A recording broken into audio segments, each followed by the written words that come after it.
Good afternoon, and thanks for being patient with us as Alice and Diana, take the helm today for the Zoomcast. And so today I am here with my co-host, Alice Chapman, and just a little introduction about if you're new to Zoomcast, new to our Made for Documentary group. We are, along with Emma Collins and Antonina Mamsenko, are co-founders for Made for Documentary, which is a community and education hub for documentary family photographers. And the aim of these Zoomcast chats is to bring you interesting topics and guests that can share insights into a variety of different topics, from showcasing the amazing talents within our documentary family photography community, to business experts as well, and other artists. And today we have Jo Haycock with us. Hello.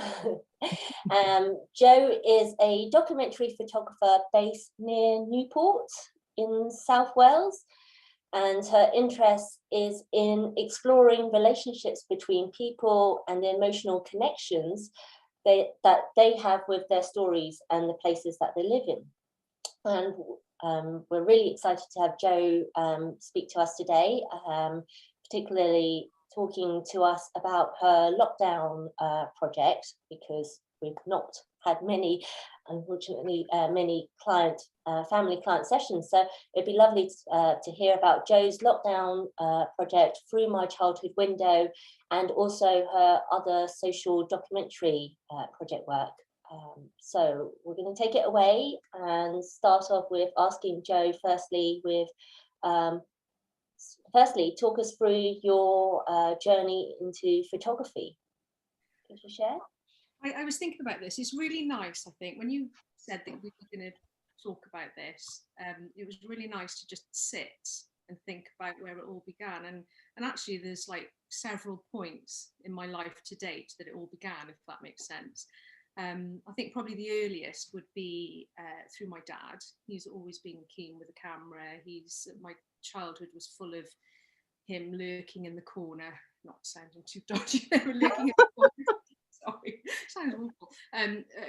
Taking photographs in the way that most of us strive to these days with our own families and other families. And his famous words would be, "Don't look at me." He'd smile, he'd be like, "Don't look at me, carry on with what you're doing." And I thought, my gosh, I do that with my own daughter now.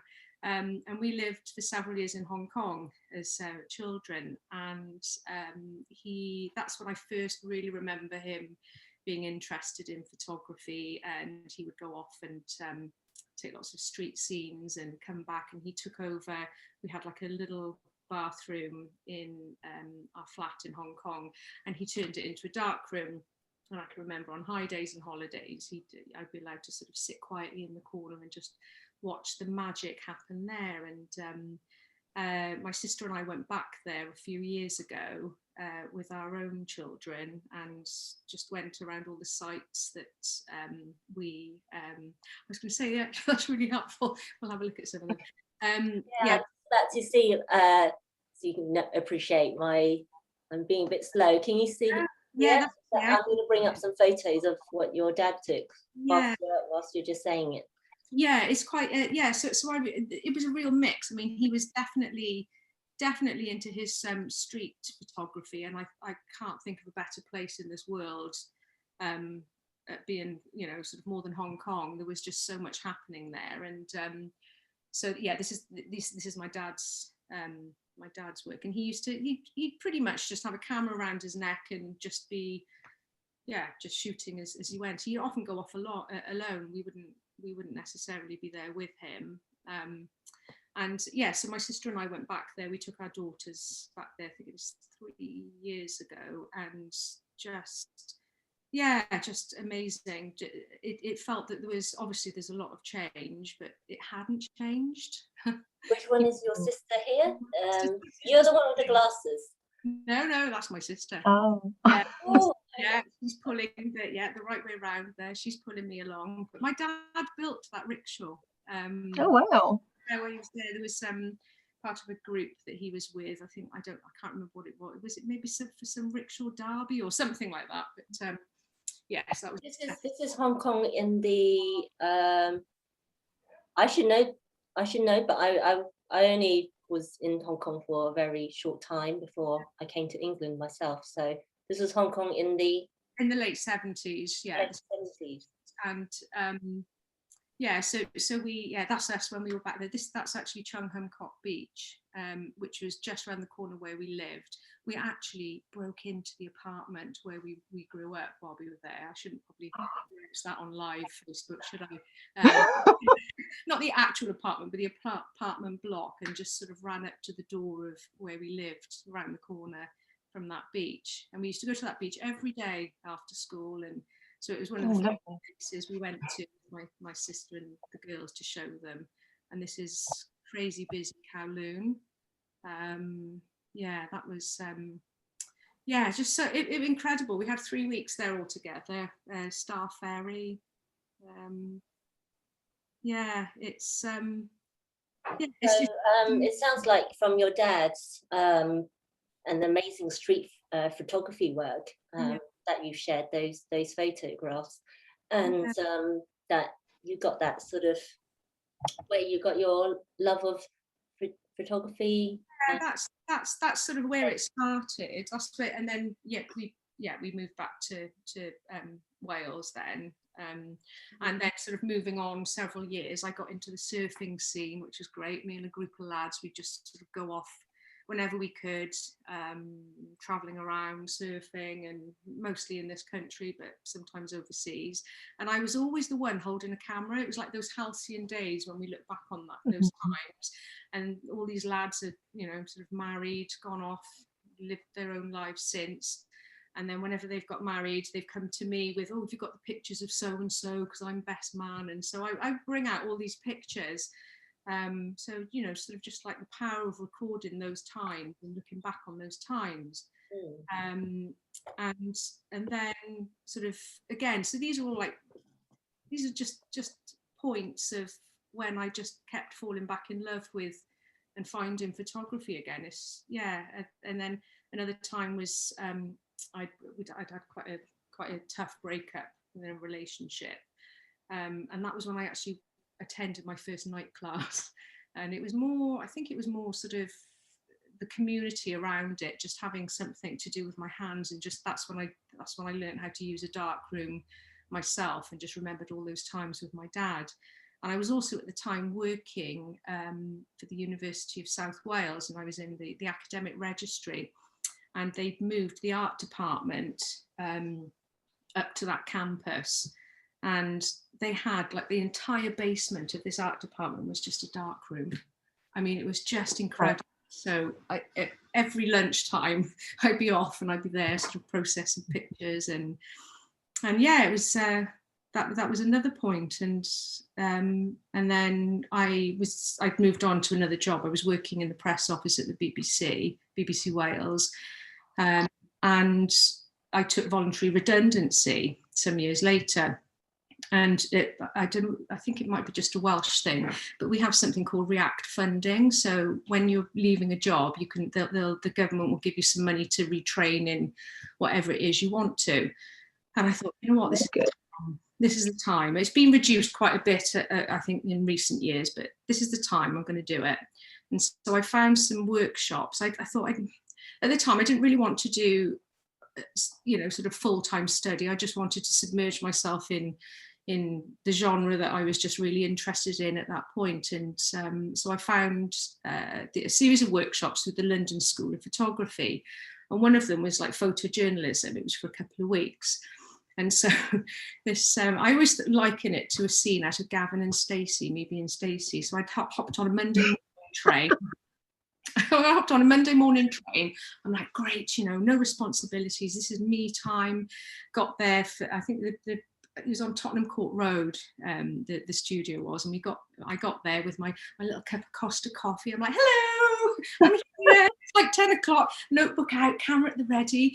And this narky, brilliant, talented photojournalist sort of eyed us all up in this room, and he went, right, he said, the first assignment, he said, I want you to go and cover the sex scene in Soho.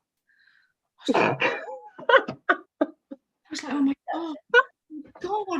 Oh, right, okay. Sorry, my cat's just joining in. I'm like, any other detail, any more to brief you? Went, no, that's it. Fine. It's like 10 o'clock on a Monday morning in Soho. So off I went within about, hello. I love it. It's about lunchtime and I'm sitting at a table, so his little brain's going. He's like, oh, might get something if I jump up. Booted out for a minute. So I quickly saw that, the renowned sort of strip joints and everything else that Soho would one day been associated with, possibly still is, I don't know, but obviously there was so much more. There was the Barra Boys on the corner, there was little old Mrs. So-and-so and little old Mr. So-and-so having a yarn on the corner, and there was, oh God, the communities, the real sort of London, lovely, real life just going on. So is there much going on at 10 o'clock in the morning? Just in the not in the sex scene. But it's a bit early for that sort of thing. I couldn't quite get my head off that brief though, even though I quickly thought, oh yeah, clever, I can see what you're doing.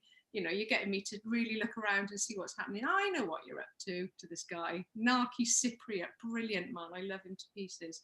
And he so he knew what he was doing. And then but sort of there was just a little part of me thinking, well, maybe I should be looking for some kind of like peeled paint signed joints that I can just have a look at. But I think the closest I found was a chain of, is it Asian Provocateur, the fancy underwear? Yeah. I was in the window and I'm like, no, I don't think I'll just wait. I don't think I'll waste my. Is that what you had in mind? You mean? But it was a brilliant couple of weeks, and the stuff that was going on that week, it was just gold. It was Occupy London. All of that was happening. Oh. There was student protests going on. There might have been a taxi protest. There was, I just discovered stuff. I just wandered, discovered, my feet ached. I was just grinning from ear to ear. And then we'd just go back into the studio and he'd slate us and critique and love us and brilliant, and then say that's crap and go and just, it just opened my eyes. But what it did home was like the connections and my love for, exploring and just being really curious or nosy, however you want to put it. Were you shooting film then? Yes. Yeah. Wow. It was on the brink. It was on the brink. Up to that point I was, and I think I carried on for a year or two afterwards. And then I'm just trying to think. I sort of straddled the both for a while. And even some of the photos in the mix today are film scans. It was an incredible time, and I draw a massive amount from that, and that sort of like honed my love for stories. And I was only chatting to someone the other night, and just that it's really difficult to select one picture because I think in a story, and I know that one image can hold so much of a story in there, but I'm just thinking about that the whole time. I work in like a very storyboard way, and that's what I loved. That's what I was taught in that time, was looking for that and showing that, and that's what he taught me. So I love that man. He changed my life.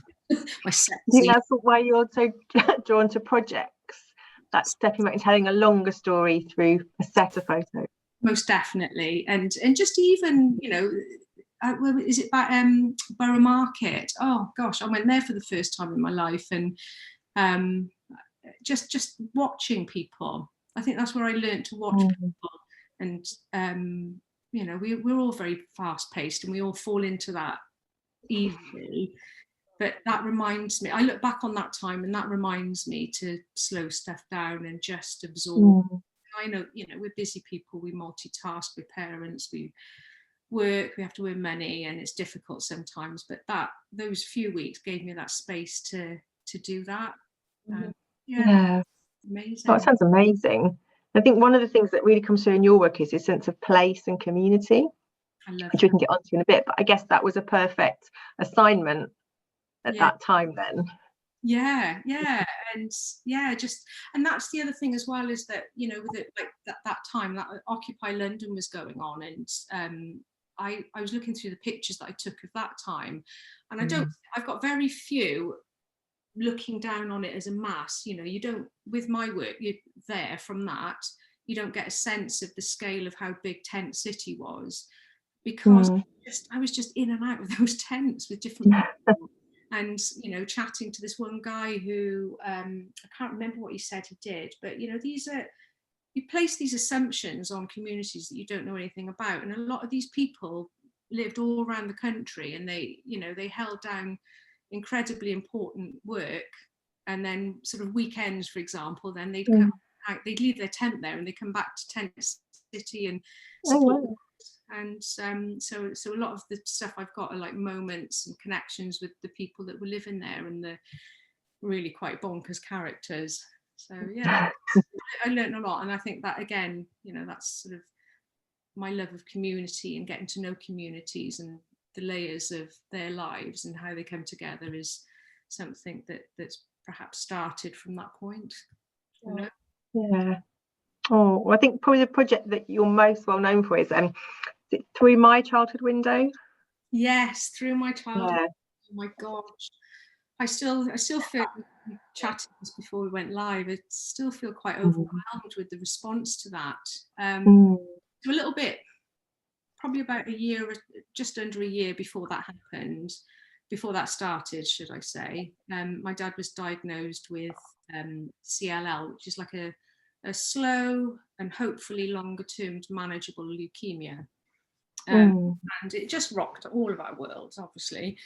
They had, you know, they've just recently started enjoying retirement, and they were going to, you know, they had all these trips planned. And in fact, like the day before they were due to go off on some sort of archaeological tour to Pompeii, I think they were going, they got the news. He'd not been feeling great. And so he's doing really, really well now, I have to say. Thank God, thank everything. He just, the biggest part of this illness is that it takes some time to manage it. They have to get the levels right, and each person's different. So he was basically in and out of hospital, more in hospital than out of hospital. And, you know, we were just spinning from, well, not really knowing how to deal with it and supporting my mother. And it was just a really tough time. And he literally came out Christmas Eve. That was, you know, in and out of hospital. And then he came out Christmas Eve, and we had well, it was a lovely Christmas, obviously, but it was, you know, we didn't really have a chance to breathe.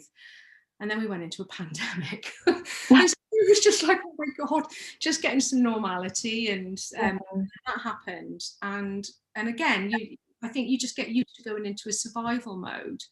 And they obviously, because of him, were shielding. And so those early weeks were like, you know, sorting them out with food and making sure they had everything. And my mother, who is like the most natural, I'll do everything for everyone, obviously couldn't, and because she was shielding obviously with him, because it was suggested that as long as they were isolated from each other in the house, then she could carry on her normal life. And it's like, well, that's not going to happen. There's lots of stuff going on. And anyway, one day my daughter Jeannie came with me, and so the routine was we'd drop the bags at the door and then step back. I'd take a coffee with me, and we'd just stand in the drive and just have a chat to them. And I think she'd been teaching them to do some TikTok dances, and they're going, do it like this, Nanny. And literally on the way home, I hadn't really thought of anything around apart from just survive, just do. Let's, you know, we'll get through it. And on the way home, she literally burst into tears, and she just said, I just want to hug them, Mum. She said, I just thought, oh, this is, and then suddenly I just thought, I grew up there.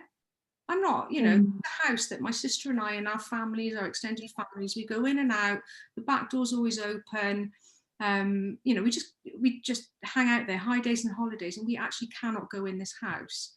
And then I just started thinking about all these rooms, and so like the next time I spoke to them, I just said, look, I've got this idea. I just, you know, I quite fancy photographing you through these windows. This is actually the first photograph I took for the project.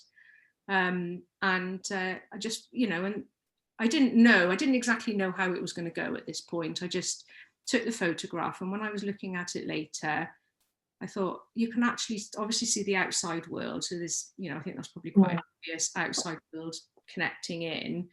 Maybe you can't quite on that one, but pretty much every photograph from there on, I decided I was going to be in that photograph to connect me with them, to give it that sort of deeper, I cannot go into my house, that sort of feeling. And then I started thinking about what these rooms were meaning to me, and it just, it was huge. It was a really big deal. But what was really lovely about it was that my parents were as much part of it in the organising, in the creativity, in the planning of it as I was. So it became, again, another layer to it. It became about well-being. It became about balancing all our well-being. And I'd ring them and I'd say, so mum would say, potatoes, milk, bread, and which room are we doing? literally like that. So and then we worked with the downstairs first. That was easy, and then we started talking about upstairs, and I was just like, okay, how's that going to work? So obviously a ladder's involved, but they couldn't help me. There's nothing they could do about it, because obviously we were having to be distanced. But Dad's a retired civil engineer. I mean, logistics and planning and strategy and structure is like just him with bells on. Bless him, look at him, that's his domain. That shed's had a facelift since you've last seen it. It's painted glorious white now. How did he take it? Because like you said at the beginning in your description of him and how he took your photos of you when you were a child, is that don't look in the camera, and did he kind of was a bit like, oh, what am I doing here posing, for the photo? Or... Well, interestingly, it takes one to know one, I guess. I would just tell him the feeling. I would tell them the story. We'll go on to that particular shed story, because it's one that it's quite funny. I would tell him the story, the memory, and he almost got it. I mean, like, that is, I'd say, Dad, this is your kingdom. This is your domain. We never go in there without being invited. It's probably the only room in the house we wouldn't go in without being invited, because that was his domain. His life was in there. I'm sure he had a cheeky few cans of beer in there sometimes to escape the house. And it's so he just, I mean, there were a couple in the early ones. He would look away instinctively, because that's what he always asked us to do. But when he realised that it was intentional, and I was trying to connect with them as well as the space and the memories of the house, then he just got it. My mum just treated it like she had Ideal Home come around to photograph. She'd move plants and things. I'm like, don't move that. Oh no, is that old tea towel? I'm like, leave it. That must be really interesting, because the whole premise is you can't go in, you don't have that control over your life, but you have limited control as a photographer, because if you wanted to move something yourself, you couldn't, and it's the opposite of that. You have to stop your mum from moving things. She's a physical force as well, and she was good in the end. She'd be like, now what am I allowed to do and what am I not allowed to do? But it must have been such a great exercise in collaboration, and I guess that's the whole point. It's not just their house, it's your house. It's our house, and this is but this is, I'm really glad this rested on this one a moment, because this one sort of, obviously we've interfered with the landscape there, he's but then I'm illustrating my memory of him using that room as a dark room. And as I've written, my love of the photograph has come initially from him. And I just said to him, I didn't tell him what to get. I just said, look, it'd be really good. Can you just get some pegs, any kind of prints, bits of paper would be fine. Draw a stick man on it, anything. I just want to illustrate the drying of those pictures. and he came back with, you know, he'd thought he wasn't even that long, he, you know, organised or what. He came back with some of those street scenes from Hong Kong. And Diana, you spotted those, didn't you, in the pictures? Yeah, well, this photo, one of them I've just shared, the one with dustbin collection. Yes, yeah. Yeah, I think I really connected with that. Well, yes, when I first saw this photograph, and then I saw, oh, aren't those photos of Hong Kong? Yeah, exactly. And, which was that connection between the past and, you know. Yeah, and that is probably one of the more obvious ones of me in it as well, because you can see my hand on the shutter. So, but that was an interesting day taking that photo, because it was we were on a flat. It was a flat roof, so the upstairs, that half of it, the upstairs, yes. So my sister's bedroom, my bedroom, old bedroom, and the bathroom were up, on that flat roof. And it was a really, really hot day, and I can't believe when I was younger, I used to escape out of my bedroom window, and they weren't easy windows. They were like ones that, it's not like that, because that's the front of the house. They were kind of ones that flipped open. So, you know, an agile teen that was, you know, pissed off with their parents would escape quite easily through the window. But this slightly older lady here was feeling quite hot that day and couldn't actually go in to the window, and it was really hot, and I wore shorts as well. And so I was climbing up onto the roof, my knees were burning. I'm like, what are you doing? What are you doing? Like, was your dad tempted to photograph you from inside? No, good question. No, but that, you know, I have talked about where it could go next. Idea of sort of self-portraiture, let's say. And I was just thinking about that the other night, about how I wouldn't do it through the window. I would try and put my camera up against the window, but inside. So all of it inside, you know, making it feel we've gone from totally being outside here to reflections. My poor mum, love her. Yeah. So did she deliberately coordinate her? Everything is coordinated. No, absolutely authentic, and that was only meant to be a test shot.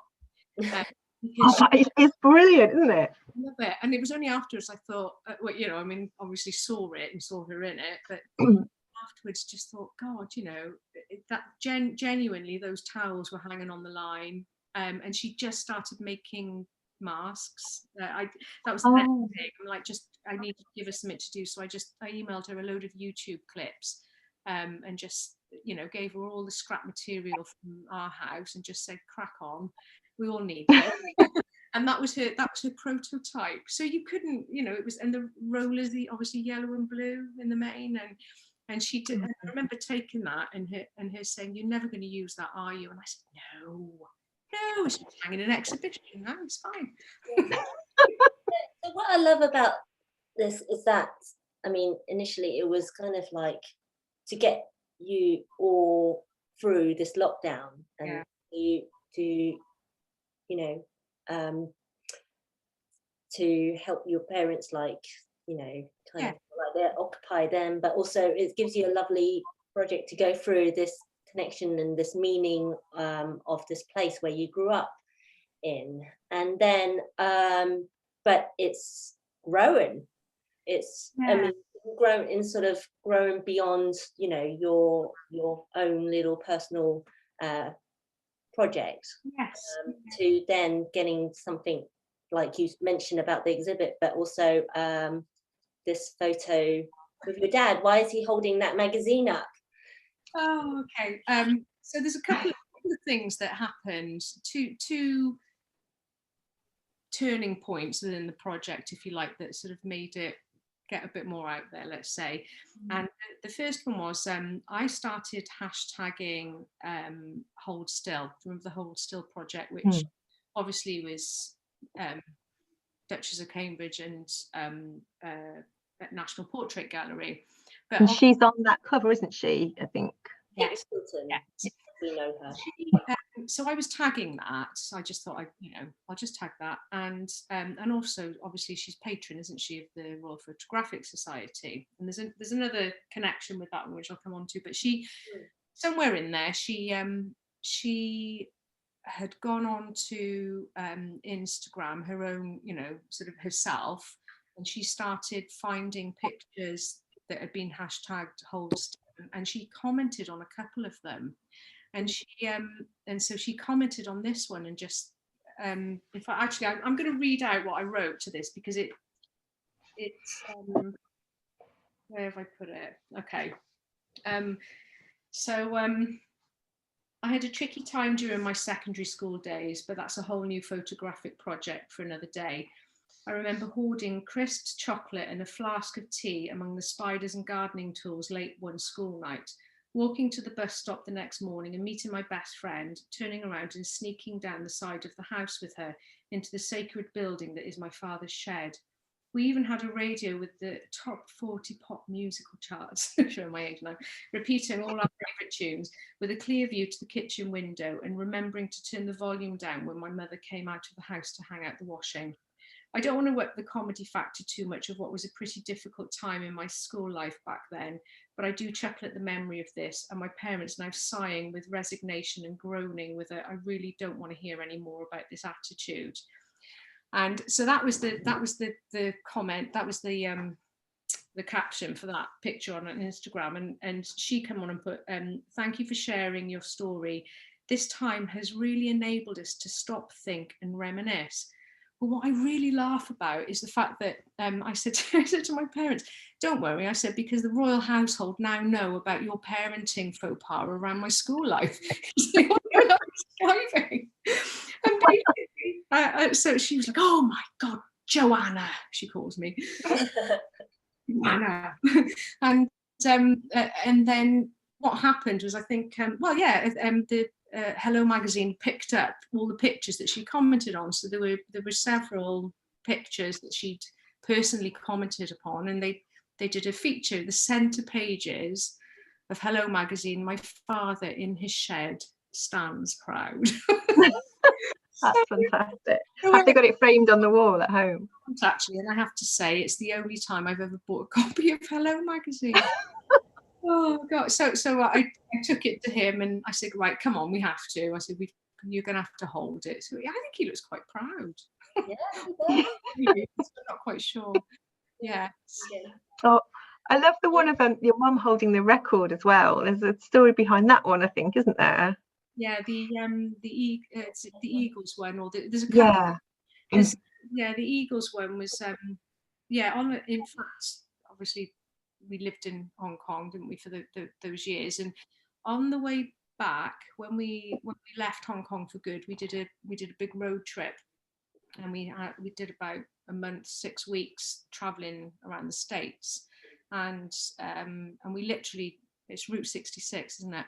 We drove along there, and they were playing the Eagles on the radio in the hire car that we had, and I think my sister and I had been fighting as you do, and like, don't come on my side, Mum, she's coming over my side, and she'd just gone, no, be quiet. And then turned back round, and I'll never forget her face. She was just, the wind was just blowing through the car, and they were just playing the Eagles, and such an iconic album, and I've got it in my collection as well. And I just wanted to, and that's a room, that room there is where it's got you can't really see it, but there's a record player in there, and we just play music very loudly whenever we can. Yeah, Joan Baez, that was another one. That was one of the earlier ones. Project. I love Joan Baez, but I mean, I love the vinyl. My sister and I are both huge vinyl fans now, because my parents' vast collection, so we have them, actively use them in our house. And I think objects in homes can just have so much meaning in them. Yes, we get nostalgic about these little things, don't we? And how did you decide what theme or what story would be in each room? Did you know in advance you wanted to cover a range of things, or certain memories you wanted to fit to a room? Or There was a bit of both, because I mean, like, obviously you have lots of memories, don't you, in places and rooms, and you know, and I always associate that in old school terms as like their best room. They don't kick back and watch Corrie in that room, but they that they will entertain in that room. The music will be blaring through the house from that room. We gather there. That's our Christmas Day room. It's our you know, sort of entertaining room, if you like, and so I knew that I wanted it to be, you know, a story that was associated with music, even if it didn't physically happen in that room. Yeah, I think that's, and sometimes I'd have a clear idea. I knew like with my dad's study, I knew exactly what the story was around that, or stories rather. Whereas other rooms, I'd have a little think about it and think, well, what am I going to say about my own bedroom? Obviously, I've got a whole teenage life up to early 20s, you know, of memories from that room, or, you know, arguments with parents and being obstinate and belligerent and everything else. But you know, so yeah, there was a thought process around which one am I going to talk about, which one, versus which one am I feeling the most at the moment. So it's a balance. I mean, this little personal book could be 3 times as thick, really. Did you write the words much later, or did you kind of have them in mind as you were shooting? I had them in mind. I love writing nearly as much as, well, probably about the same as making photos. I think the written word, the audio word, the word, it just enhances the story, doesn't it? So yeah, I had an idea of what I was going to say, and then the nice thing about sharing is that you can then put those words to it. So before they were in print, they were out there in terms of social media.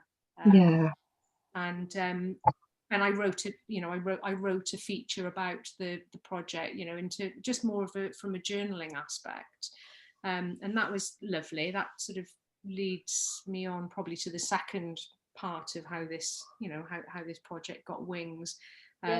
This wonderful man who sadly died towards the end of last year. He was I don't know what his title was, but he basically ran the South Wales Royal Photographic Society. He looked after that side of it. He sort of fed into the main UK wide one. And how did it happen? I think he saw a couple of my pictures on Instagram, and he messaged me and he said, have you got any words about it? And you know, whatever pictures you've got so far, he said, I'd love to feature it on the South Wales page, the RPS. And I was like, yeah, brilliant. He's a lovely, lovely man, Reese. He was one of these guys that just would champion anyone he felt that should be out there for whatever reason, whether, you know, you're starting out or you're just not exposed as you should be. He was just one of these guys that would selflessly help.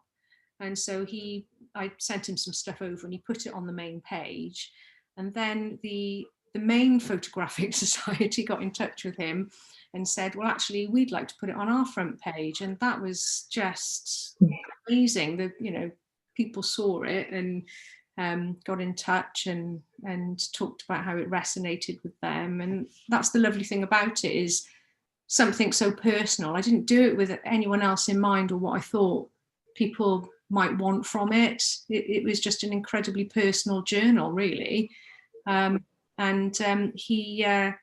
He interviewed me. I did a Zoom to an RPS Zoom, which he hosted, and unfortunately forgot to press record, which is a bit sad. No.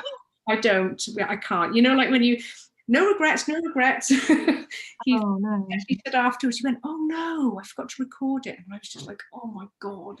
I think we both just double checked the record button's flashing as you're saying. Believe it. My parents were part of it as well, which was, I know, it was, yeah, anyway, you have to let things go, don't you?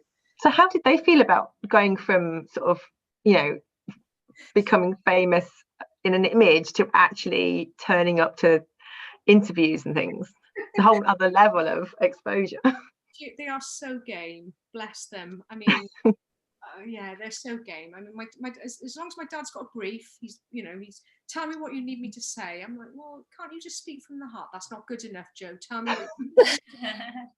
So that's why I said, let's have some of your photos in there as well. I said, and then we'll hand it over to you and you can talk about it. And then Reese was brilliant. He just asked really great questions, and then somebody afterwards said, asked my mother, what did they say? It was did she ask permission to with you for the photographs that she used? And we all went a bit quiet, and Mum said, I don't think she did actually. Are there any pictures that you don't want to be shared? And she said, I think there's one of me in my rollers. I said, Mum, we'll have a chat about it afterwards. So what was it? So sounds like what's interesting is that this project that you hadn't intended it to be something that got out into necessarily. I mean, obviously you shared it on Instagram, but some people keep their projects very close to heart until it's almost quite underway or is finished, and then they might share it, or they only share it for certain. But for you, it was more that you just naturally just shared it because it was part of your just lockdown experience and with your parents, and then people gradually picked it up, like Hold Still and RPS, and it's interesting, to hear that. That you've got a new exhibition, I think. Yeah, it's been included in. Yeah, there's been. It just keeps going. It's great. Well, this is. I mean, and honestly, nobody is more surprised and delighted than I am. I think my parents are as well. It usually starts with a little, right, which ones are in this? but I do honestly think they really, they do enjoy it. But yeah, it then led to, after that talk, it then led to an exhibition. Yes. Through this gentleman that's introduced you to. Yeah, he I didn't know anything about this, but basically Photo Gallery is this amazing Welsh photography hub. It's it's big. I don't really know how to. They just they champion obviously photographers. They put out sort of artist calls. They have themes. They do brilliant talks. They've got one actually this Thursday. They do stuff. They've done some really good stuff as well over lockdown. So yeah, they're a great resource in Wales for any for the creative. And I didn't know this, but they were putting a call out for people to I can't even think what's the word I'm looking for, sort of like nominate thank you nominate photographers for part of they called it Many Voices One Nation project, and I didn't realize he'd put my name forward. And it was only when I had an email from the director of Photo Gallery saying, oh, you've been selected to exhibit your lockdown project. Could you send me the photographs and then we can select? And basically they paid me, and they framed and they printed and framed all the work. And I worked with like sort of the gallery, the curator, who said, well, what do you want to do? Do you want it to feel like a living room? I said, God, if it could, that would be amazing. And we worked together, and he put this together. And I emailed Reese and I just said, I can't, that is just the most wonderful thing that anyone's ever done. And he just said, well, I think it should be out there. And he did it. There was another photographer in the exhibition he'd done the same for as well. And we met, and it was like we were old friends that day. But what was really, really, really sad was the night before it had opened, he died suddenly. And oh God, I couldn't believe it. Somebody from Bristol, because the main hub of RPS is now in Bristol, and they phoned me and they just said, "Oh, you knew him quite well, didn't you?" And I'm just really, really sorry to tell you that he just died suddenly. He wasn't a very well man. I'm not entirely sure what. Not that matters now, but It was just sudden, and it was just incredibly sad, and so it was, you know, it was quite a tearful opening. But it's still running, isn't it? It's still running. Well, yeah, it shouldn't be, but if the pandemic has given it longevity. But I think I need to check. I'm not quite sure when they're open. I think it could be imminent. So, which would be lovely to take a few people to see it, because we just literally had a closed opening day with just the artists, and I took my parents, my sister, which was lovely, and then this one now as well with the Southwest Collective in Torquay, which obviously you are part of as well, aren't you? Possibly. But yes, I mean, do share the link of your that exhibition. A photo gallery. For the photo gallery. Because is that you can see some of the work. This is, I mean, this I'm sure this may sound obvious to many, but I just walked around that space and thought, God, you know, they've just pulled together the biggest body of like well-being photography. You know, it was so many sort of, you know, people exploring mental health, just all in their own unique way, and they hung it really well. It just really, the whole sort of, you know, going around that exhibition, it just all linked from one artist to the next really cleverly. Yeah, you know, there was a lot of love and a lot of thought that had gone into hanging all of that work. And yes, it's you can see it at the virtual gallery tour. There's interviews as well with each of the artists, just like little 3-4 minutes of how their project come together, and it's I'm very proud and feel very, very honoured that Reese did that. That was a lovely thing. But and it's nice. Sorry, I kind of and it's getting out even further. Said to this new exhibition, home exhibition down at the Artisan Gallery in Torquay. So, that's really lovely. Sharing it. I'll take it. I'm hoping maybe end of next week I might do a little road trip.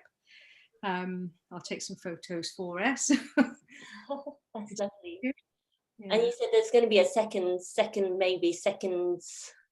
development to this, with your own in actually being in the. Yeah, I'm not quite sure how. I'm not quite sure how, in terms of, and this is the lovely thing about, you know, keeping it real with these projects, and not, you know, you can share stuff and talk about stuff while you're formulating what you're going to do next. But initial thoughts are, when I'm allowed in that house, because I'm still not, they won't let me in yet. She's got through 2 doorbells with Auntie backing them so much.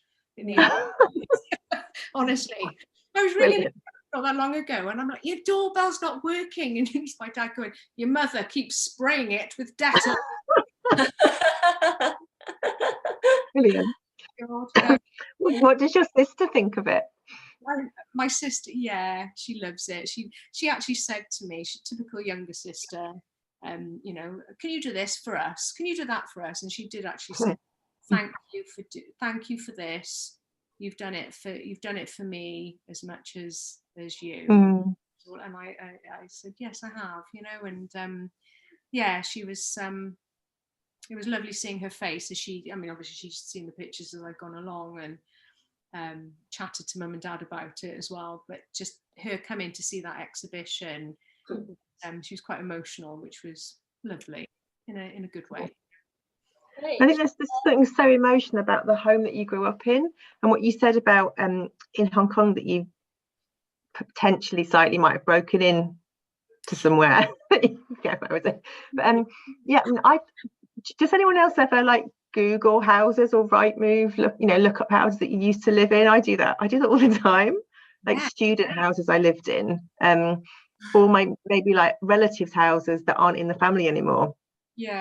I love looking, even if it doesn't look the same, there's just something so powerful about being able to be there in some way again. It really is.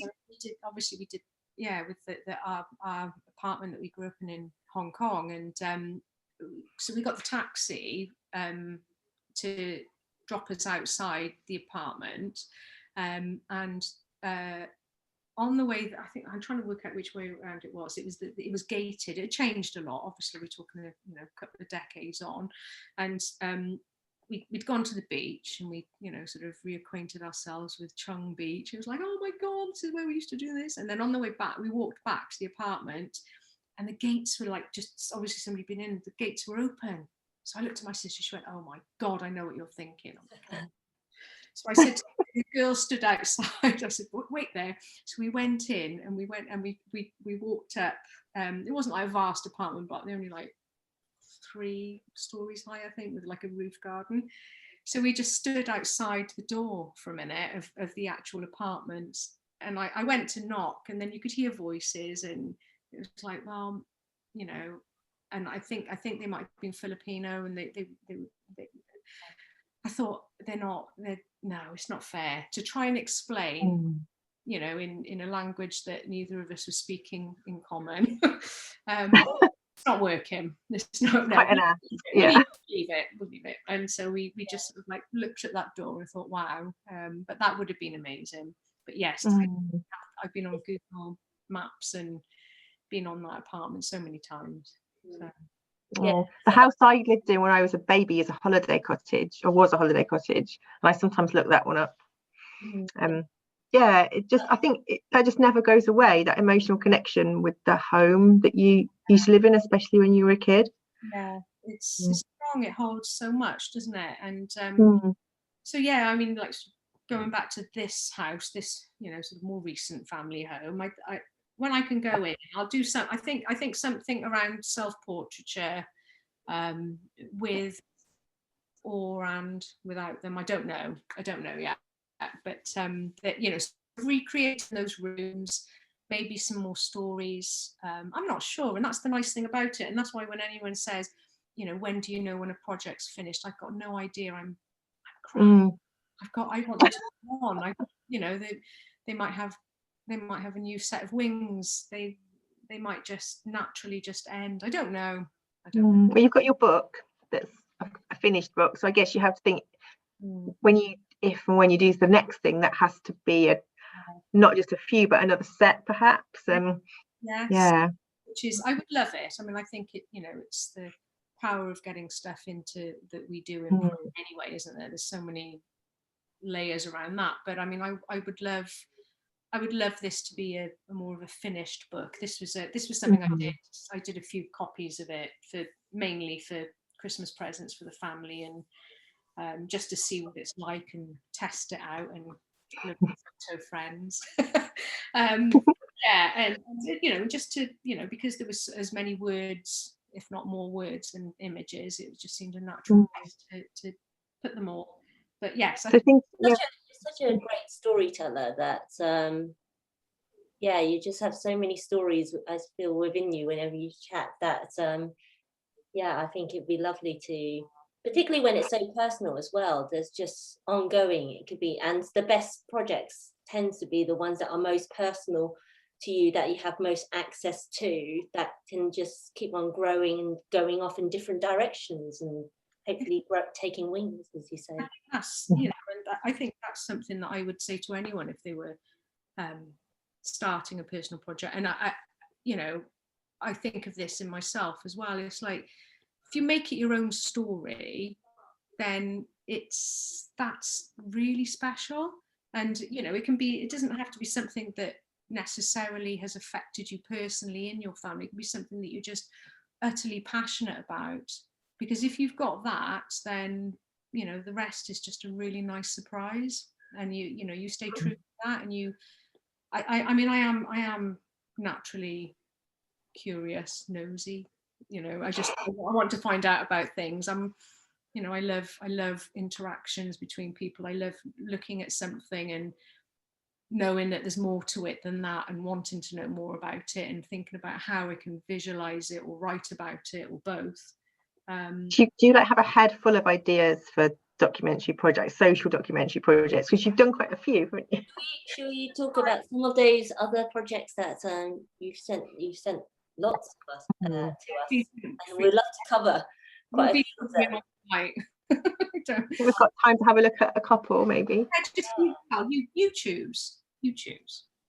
I mean, firstly, what started sort of you to, where do you get your ideas, your inspirations from, to then taking it from those concepts? And I'm going to pull up a few, starting off maybe beneath the surface one, but yeah, if you want to.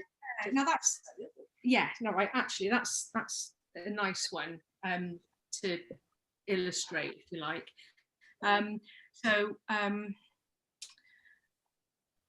A little bit of time before that, I got together with some friends, some artist friends, and we set up a collective. Basically, there were 4 of us, and two are performing artists, all of them are amazingly talented, performing artists and a mosaic artist, and then me, a common garden lowly photographer. There was the 4 of us anyway, and we basically set up this collective, and before we did anything, we applied for, and I'm not a seasoned fund sort of applicator, if you like. I'm like, oh my god, whenever I think things like that. But basically, between the 4 of us, we got a bid for some research and development funding, and we started off by having a day of sharing each other's practices. So we each did a workshop for the others, and I did one like around photojournalism, connecting with people, going off and telling a story with communities and getting them to go. It was great, actually. I mean, one guy is a performing artist, and he was visibly shaking when I said, can you just go off into the streets and ask strangers to jump? And I said, I'm not asking you to do anything I haven't done myself before. He said, what do you mean? Just go and stop someone? I said, yeah, just ask them to jump. And so anyway, we spent sort of, each of us did a day like that, just exploring and finding out how we all worked.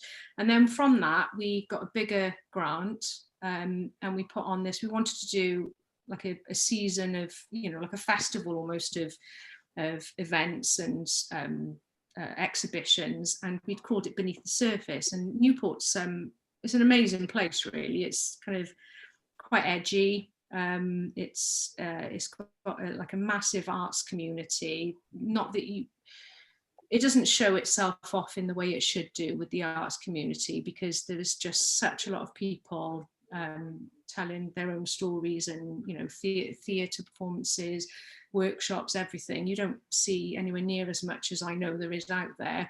And it's also incredibly multicultural. It's just so rich in story and history. So we thought, right, we'll do something called Beneath the Surface, and we will do it ourselves, but we'll also be curators. We will invite other artists to come in and pay them to go and find their unsung hero. And then we will put all this together in, like we took over this empty shop space, and we'll have like lots of different sort of activities going on, performances and exhibitions. So my unsung hero is Fanny's Cafe. And it's just incredible. It's an incredible space, and the woman that owns it, whose name is Jo, she's kind of like, how would I liken her? She's sort of like her cafe is a bit like my mind. It's a collection of really eclectic stories that don't necessarily, they all connect because they all have a story and they all mean something to her, but there's not necessarily a theme. And I'd gone in there initially thinking, oh, I'll just the people that go there will be my unsung heroes. But actually it ended up being about her and the people that, her team that work there. And this is you can tell, can't you? I just wanted to stop on the right photo. Yeah, but you can tell.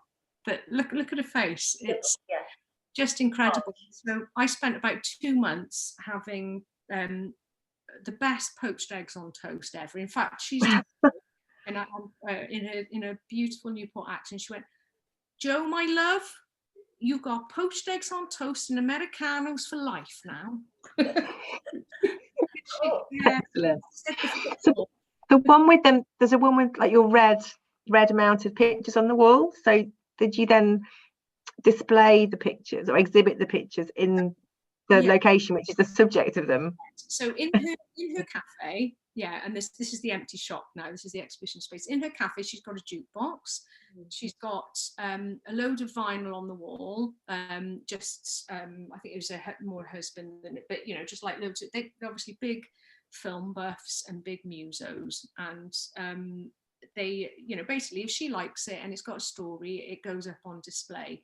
And so I wanted to recreate a feel of that. So this is like my first installation exhibition, and I just wanted to give it that 3 dimension. And so how I've mounted them, she's got a load of I don't know, like film, like actors. She's just got them all sort of like framed exactly like that in her in the cafe. And so I wanted to do that. They're table and chairs that she's actually loaned me. And the I thought this was the cafe at first glance. I didn't spot that it was actually an exhibition space. This is exhibition.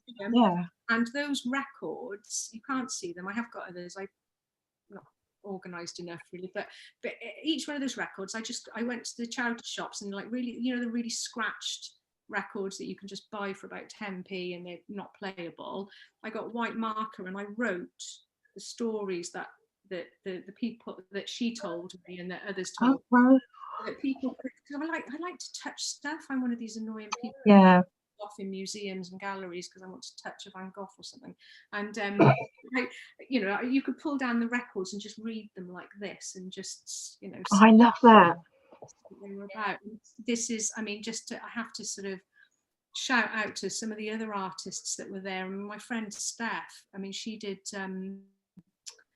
she's a mosaic artist. She did something with the blood bank. So people that were giving blood, she got an old framed hospital bed, just the wire of it, and she got red roses and notes from each person. She went and hung out with the blood bank for the day. Why are you giving blood? And she collected all their stories and put them in these little pockets with these flowers and displayed them on this bed. They were her unsung heroes, and so on and so forth. Performing artists coming and telling stories about like a homeless community under a railway bridge, and just it went on and on and on, and it was just all in this space and it was all used. How many so there were 4 of you that organised this, but then how many got involved? So us 4, another theatre company, so it was probably about 10 of us all together, sort of 10 stories, and then there was a film. There's somebody done a documentary about this sort of maverick Newport character, and so that was, so we had a screening of that going on in another room, and it was just really exciting. The whole thing was called Beneath the Surface, and it was the idea about finding our unsung hero and bringing them up and showcasing them, and so it's working with people like that. It's just so exciting. Again, there's that theme of community and place and people. I'm wondering, it might be interested in applying for funding. You said you weren't like a seasoned at that, but do you think it's easier if you are part of a group and you can sort of hang your application on the community aspect of it? Yes.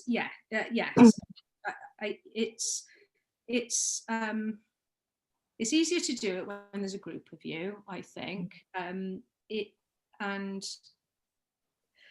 It's also, I'm trying to think of the right words here. You're managing a lot of relationships. It's and expectations within these relationships. So, for example, I mentioned there's quite a few artists in Newport, really, really talented. Some have successfully set up hubs that you can go in and talk to, so that you become, there's more layers. So it's not I think, like, for example, with the Arts Council for Wales funding, they like collectives, they like the community aspect of it. And I think that you're more likely to get something more substantial if you go as a group, or you do it through a group, you know. So I've done both, and I'm not, you know, when I say I'm not seasoned, I am actually quite put off with, you know, the amount of work that it takes for one solitary person to put in an application of any calibre and say what you want to say. And, you know, a good friend of mine who's, she put in one, she very bravely ended up putting in something like a 10-page document on an idea for a project she had. And she's undiagnosed dyslexic, and has struggled with that for like most of her life. And so when she looked at this form, it was just like, oh my God, what do I do? Do you know what? It ended up being an application about a personal study on herself because of application. And so she, you know, she pulled it off, and I don't think she got masses and masses, but I think that when you do something in numbers, all with the same sort of common theme, then I think the councils like it personally, because it sort of might fit a tick box of what they're trying to show and achieve in an area, like, you know, quite possibly. And I also think that you can bring a lot of, you know, creative wording and talent to the table in that way. So it's tricky.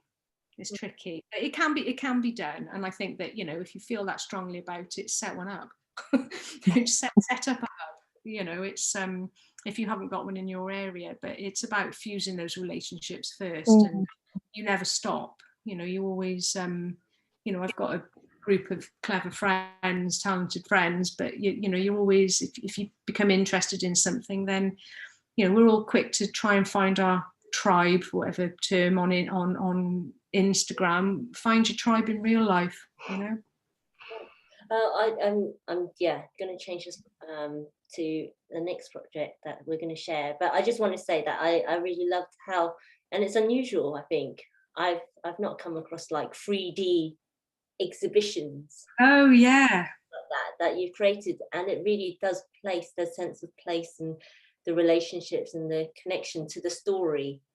I think the idea, you know, I mean, I think being part, and that's another thing as well, strength in numbers, I think was something I was trying to think of there. But, you know, like when you're bouncing across with other creatives, you get, you know, they're so three-dimensional. You know, you've got performing artists that, you know, they're using that cafe as part of their set, which is just great. You know, they use the space. And I think, you know, when we were thrashing out what it might look like and what it might feel like, it was certainly the ideas of working in that group that gave me the idea to make it more, you know, an installation as opposed to just a flat gallery wall. And you did that for through the childhood window for the photo gallery one as well, that you mentioned earlier with the sofa and everything. As much as I could get away with, yeah. Encroaching in other artists' space, that's the problem, isn't it? Yeah. So should we have a look at, should we go to Newport or Women's Aid? Let's talk about Women's Aid whilst we're talking about. I love that place. This project. So this one, right, so this is probably one of the most called upon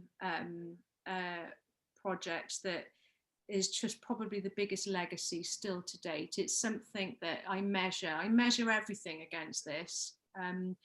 It's my legacy project. So right, okay, so I went to them initially and I just said, can I come and basically hang out with the, you know, the services that you offer. There's like loads, I think there's loads of imagery. The imagery around domestic abuse is like often about bruises and despair, isn't it? It's it depicts kind of quite rightly fear, trauma. The visuals are not, I don't think, looking very, I don't think they look very hopeful. And I wanted to do something, I wanted to show like a new path chosen, hope, you know, sort of like support, that sort of thing. So, and clearly they're a service provider, and that's far more appealing than me saying, you know, can we do sort of bruises and despair imagery? So they said, yeah, that's fine. So I had a little bit of a slowly but surely access all areas of some of the groups that they ran. And oh God, it was just really powerful. It was a big lesson in building trust, because there's, I would say, out of, let's say, 300 photos that are in circulation, there's probably only about 3 that actually show the identity of people. And this is where I quickly learned that hands are portraits, arms, you know, shoulders, and really focused on connection. And so lots of sort of things that happened there were so there was this like weekly workshop, and a lot of the women that, well, some of the women that would go there were still with their abusive partners. And I had this balance of being part of them, but also just observing and just quietly sat there in the corner, just watching relationships and things like that.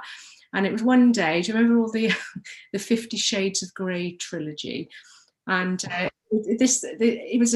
they were making cupcakes that day, and they suddenly started to, it became an impromptu book club, and they started talking about 50 Shades of Grey.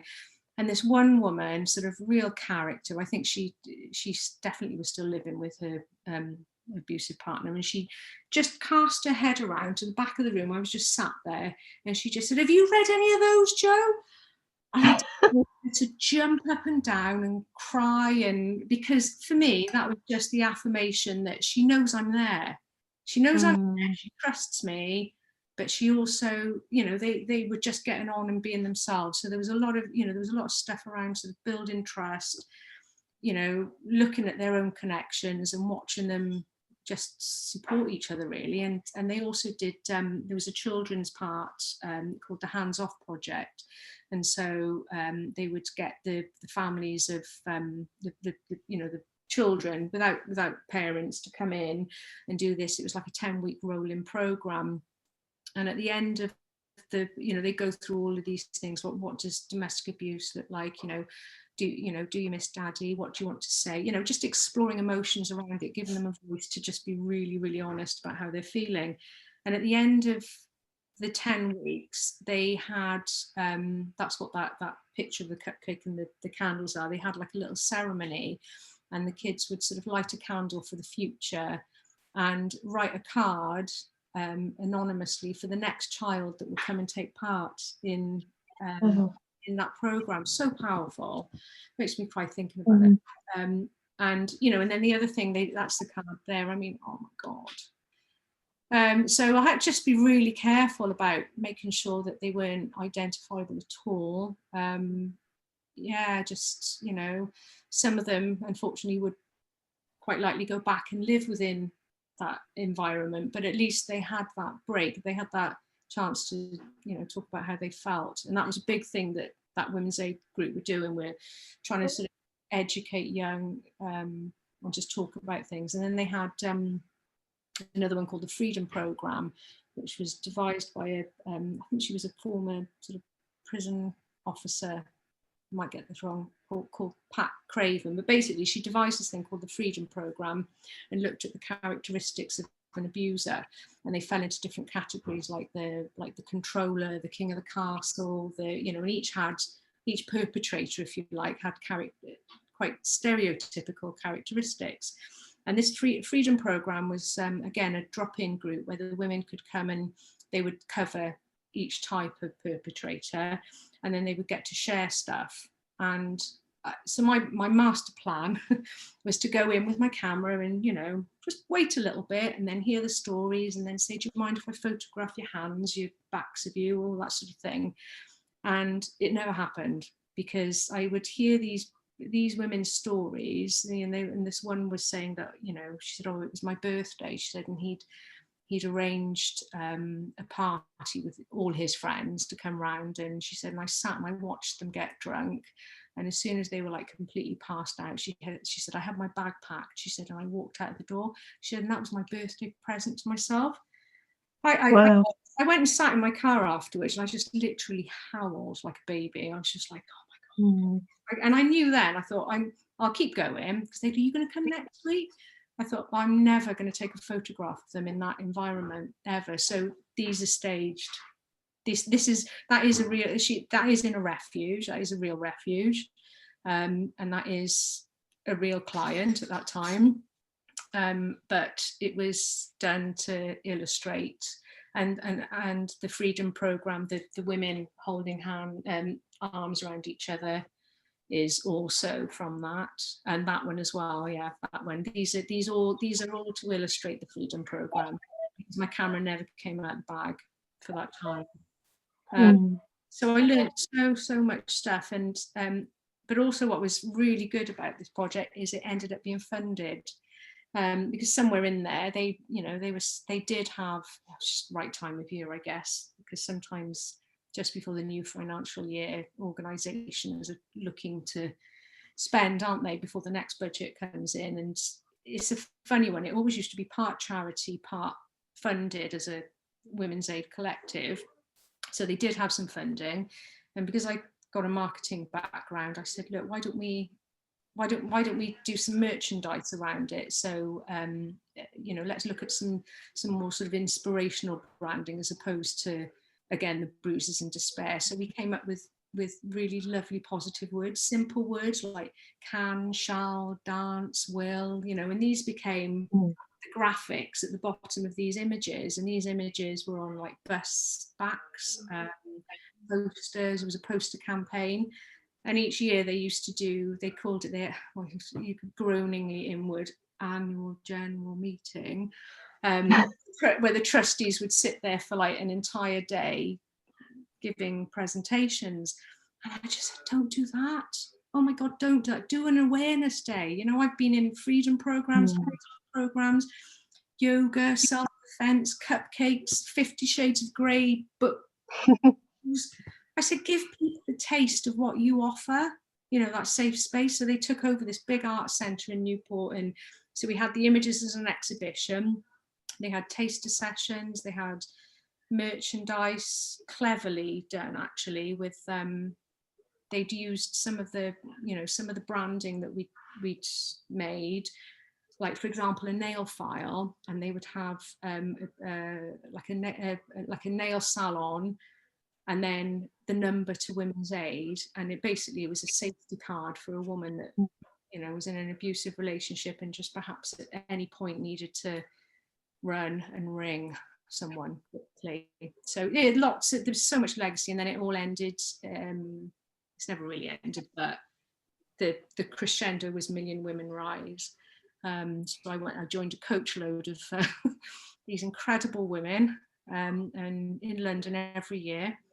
And they have the Million Women Rise, and it's a beautiful, peaceful protest, very loud, lots of banging of drums and celebrations and stuff, walking from somewhere like Selfridges through to Trafalgar Square, and then there's lots of inspirational speak and lovely food, and yeah, it's just wonderful. And so yes, I got my second taste of protest photography then. It's so wonderful that not only are you collaborating so sensitively with the subjects in taking the pictures, but the funding process was collaborative as well. You could really influence what they were doing with them and really making the most of them. That must have felt really rewarding, like on more than one level. Yeah, you're right, and that, and thank you for bringing that bit up, because I genuinely never started that with funding in mind. I didn't even a little bit of the way in think, oh, I'm going to see what opportunities there are to be paid, in that respect. But there was, I think that's the beauty of these longer term projects in whatever you do, whatever your genre is that you get a chance to breathe and let it breathe, if that makes sense. You're sitting back, and you can choose whether you are going to be sort of more intentional, or whether you are going to just totally freestyle it and look at the opportunities. And I just had some really good chats with the service manager at Women's Aid, and she she did at some point say, well, you've been going to these coffee mornings, support mornings, every week. Now, what do you think? And I just said, oh God, these people are incredible. Workers are incredible. She's just like, oh, I don't know what to do, because and then it was just a conversation. It started with a conversation, and you can, I think, only do that effectively when you've spent time getting to know, and most importantly, gaining the trust, not of the women that were having to use these services, but the people that are running them and offering them. I think that's probably if their job is to keep them safe, you must have to, the connection you make with them is so important. They're not going to let you anywhere near them unless you do build that trust up, and it's your testament to how you did that. I was going to ask you how you, that trust is that the number of weeks that you spent with them, but initially you probably didn't even bring out your camera to photograph them immediately. You had to build that trust and to go in and listen, but also to be invited in. It's absolutely being invited in, because and that was absolutely key, and I had no way of gauging that. And you can ask as many people that you think and know are connected to like that particular organization, what do you think, when's the right time? But ultimately it's not just your timing, it's what's right for the person that you're, or the community that you're photographing. And it's I've got there's about 100 pictures that I've had to delete because oh God, it broke my heart. Oh my God, for having to delete them rather, because I just had to. But basically, there was this one woman. A lot they have obviously. There's so many cultures in Newport, and so many faiths, and so many sort of awful situations, obviously, around the place. And there was this one woman that had come from another women's aid, and she was using some of the services, and she was just so enigmatic. And so I watched her over the weeks become this kind of really sort of like this really shrinking person to like this huge like emanating light. And she was all right with me taking pictures, and again I kept her identity sort of as best as I could. And she just got really, really panicked about it. And she just said, actually, none, please, none. She had no visible tattoos, no markings, nothing that I thought could have identified her. But she was just she'd left such an awful situation that we tried. And it was just like, no, we can't do it. So I had to literally hit delete on about 100 pictures. But that's also what you have to do to gain trust, isn't it? Yeah. Oh, shall we just turn quickly, because we've not got much time left, but it'd be great to have a little look at your current project. Yes. This is quite a new project, I think, isn't it? Discarded with Honour. Yes. Right. So this is literally just honestly speaking now, because it's only just happened, it's only just started. I'm still thinking about where it's all going to go, but it's about letting go. So there are metaphors in there in terms of we've all been through quite a harrowing time really amongst it all, but there've also been for me some sort of really beautiful moments. And so there's part of this like, let's just do one with 2020. We don't want to talk about it, we want to think about it, but then there's also what do we want to kind of celebrate and make ceremonial about it, to let go and move on. So there's that sort of metaphor, but as equally it's about objects around our house, it's about possessions that have served their purpose, it's symbolizing the objects that no longer serve us, that we want to let go. And so it's like story, again, it's back to the stories again. It's what are the stories in these items that we're hanging on to? What are the stories in these items that we want to say goodbye to? And so I've started it. I mean, it's obviously been self-portraiture up to this point. which is about to change, hopefully, and make it more about other people's stories. So it's putting these objects in a spotlight, giving them a story about how they've served us, and not so much talk about where they're going yet. And you probably hear the hesitancy in my words here, because I'm still not sure where it's all going, which is really nice. I'm at the breathing stage of it. So it's interesting that you don't necessarily plan it all out first. No. You have this idea and you just start and see where it goes. I have sat with it. I've sat with it for quite a while. I've talked to lots of people about it. I continue to talk to a few people about it. I've had some lovely ideas from some friends, which I'm like, oh, that might work. That's my neighbour. She lives down the road. I really like that one. There's quite a few in that series, but basically it's a case full of her daughter's clothes, and her daughter's a daughter. In fact, they're besties. So, and she's, as many of us have done, tried to tackle the hoards of our house, contents of our house. And she's like, I've got this case full of her clothes. Like, she's not having any more children. She's chosen not to use. Like, what do I do with them? So let's talk about them, I said. So anyway, yeah. So we took some photographs, but she's actually since come back to me and said that there's a story. Someone in her family, their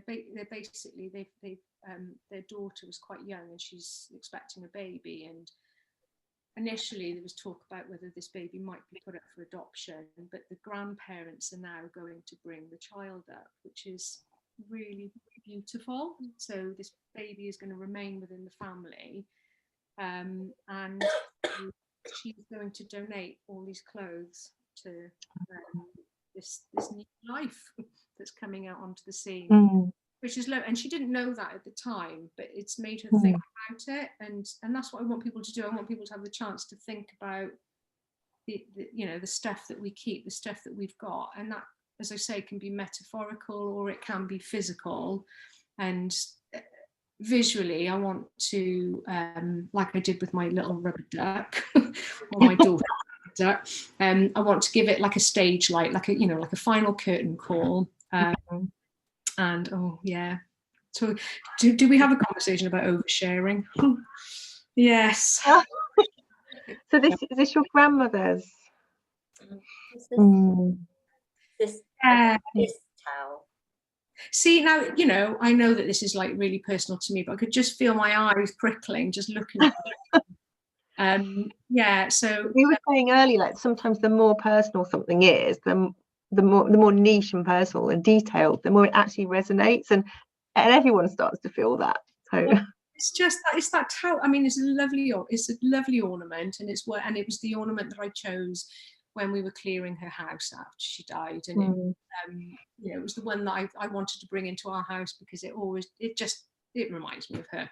So when it was delivered to me, my mum and my auntie had wrapped it up in that old hand towel of my grand's, and she was a brilliant seamstress, and she used to pretty things, she'd get like little bits of detail and she'd sew it onto towels, for example, and pretty them, and they'd wrapped it up to protect it in this towel. And as soon as I opened the box and I got the towel out, it just smelt of her.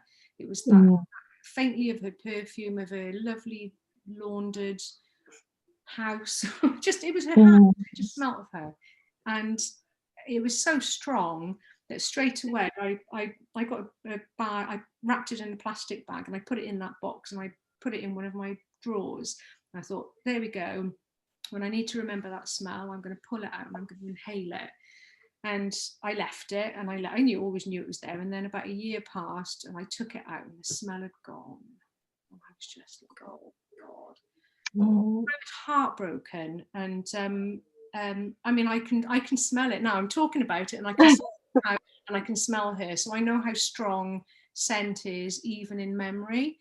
And so I already knew when I made that photograph, I knew that smell had gone. But I thought, well, I'll just try and illustrate it. But just even going through that action of holding that towel, I thought, oh God, do I take that photo? And I thought, well, hell yes. if I Yeah, want, it's always the right answer. Yes. Do I take the photo? no, Take it. and I thought, well, if I want this level of intimacy and trust with those that I'm hoping will say, yeah, I've got something I want to talk to you about, then I have to be really, really honest about it and show what I mean. I don't want it to be a pretty, I know I've done it for myself, but a pretty pair of shoes that I can't walk in. But as visually as they are, I wanted to show the level and the layers that, you know, they could come to me and we could photograph and talk about. And I want to use audio in this as well. That's really, Oh, that's interesting. really. I was going to ask if you were doing words with it. Yes, Mm. both the written word and audio, and possibly some film as well. So, Wow.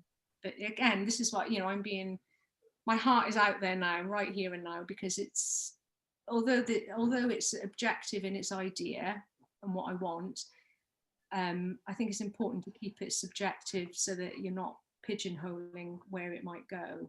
You know, I mean, even with my parents' project, I knew the essence of what I was trying to talk about, and I know the heart of this, but I had to sit with it for quite a while to really let that heart just resonate, you know. And again, you know, I mean, I'm not, for the record, okay, I'm not getting rid of that skirt. Record, it's because maybe now you think you can discard them, but now you've given them extra meaning by immortalising them in the picture. So going back to the baby clothes thing, I started a bag of sentimental baby clothes. So there's a bag of clothes to give away or sell or give to charity, friends, and then a bag to keep.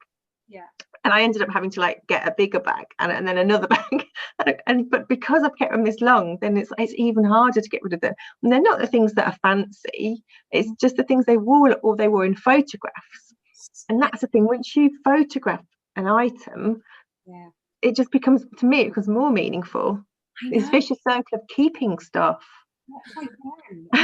But this is, I was talking to a lovely friend last night, and you know, and she was suggesting that well, maybe it's like, you know, if you've got a bag of charity clothes, if someone's got a bag of charity clothes already, maybe you could, you know, maybe they could pick an item and talk about from that.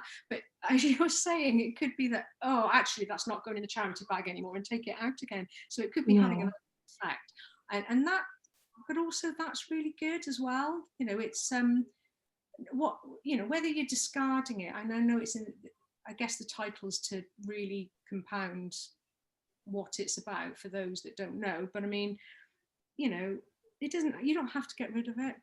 It's more around honor. It's more around honoring these possessions. It's more around, you know, I mean, I went for a run the other morning, and unfortunately, like in most places, there's an area that I go through that fly tipping, and there was this, I think it must have been a computer monitor or a little TV screen, but just chucked in the roadside.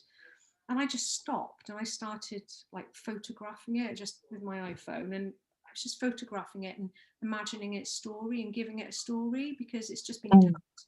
And I was thinking, right, you know, maybe the games are not, maybe the screen's not big enough for the games to be played on, or maybe, you know, I started just fictitiously giving this item a story because no one else had.